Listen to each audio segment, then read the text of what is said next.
some point, one of my buddies like, let's go out. We got to see the downtown Greece. I'm like, cool. Turned my phone off so she couldn't find friends me. And I just took off and I ended up staying up at this random like bar with like bartender just drinking all night. And then like the sun comes up, call her. And the night I got sober, I mean, the night I quit, the night after I quit, I'm done with this. I'm in LA.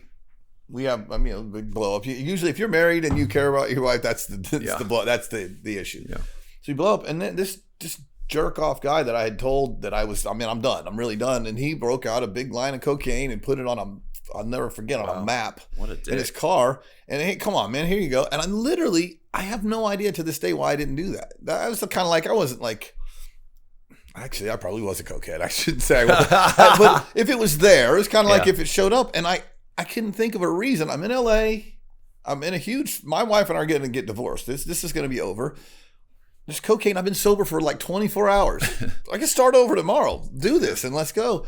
And for whatever reason, I had just decided that was it. And I was done. Yeah. I was really done and I didn't do it. And I'm so thankful that I did, because I have no idea where it would have landed. Yeah.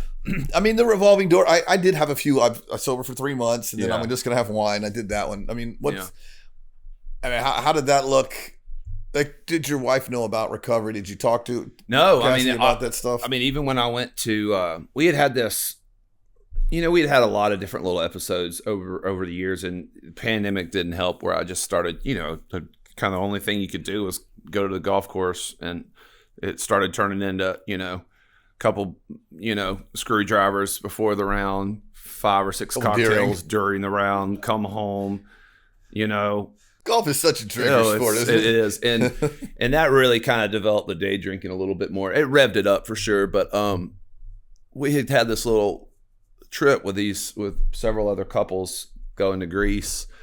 And I had come off a long run. And I really think I might have even gotten like COVID. And we go there and I'm just feeling awful. And I'm like, oh, the only thing I can do that's will make me feel better is just to get after it. And I started getting after it. She was on my case. Towards the end of the night, in Greece or like on the way? In Greece, like when we're there, and like at some point, one of my buddies like, let's go out. We got to see the downtown Greece. I'm like, cool, boys trip. This would be great. And she's like, hell no, I'm coming with you. So she comes out with us, and some of the wives end up coming.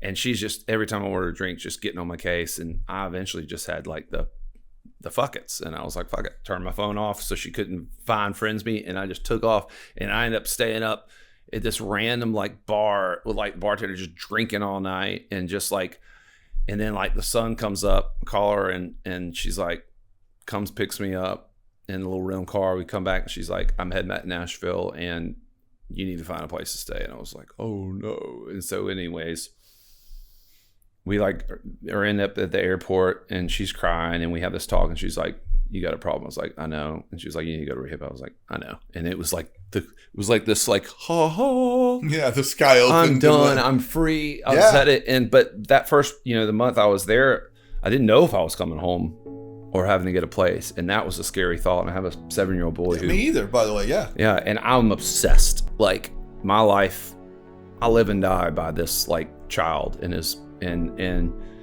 the thought of like not being able to come home to him was so scary. And it wasn't though until, and this long story to say, she didn't buy into didn't know what it was all about. She came to this place I went to, Cirque Lodge in Utah and I'd been there 2 or 3 weeks, and she got to see and talk to everybody and see what it was about. And not that it took the blame off me, but realize what this was, that it was something I couldn't do on my own. And it was like everything shifted in her mind, and she's been doing so much work around it too, which has helped change her life. And but that was the moment where it was like, oh man, this is going to work. And I don't know, you look at those, like they say it a lot in recovery, that gift of desperation. Yeah. If we had not had that spot, if I had not had that moment in Greece, we probably could have puttered around for the next 5 to 10 years, unhappy, horrible husband.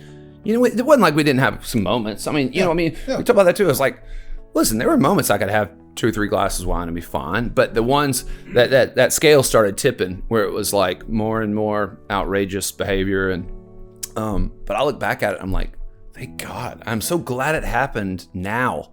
Like I don't have to be, I get so much more runway of this way of life.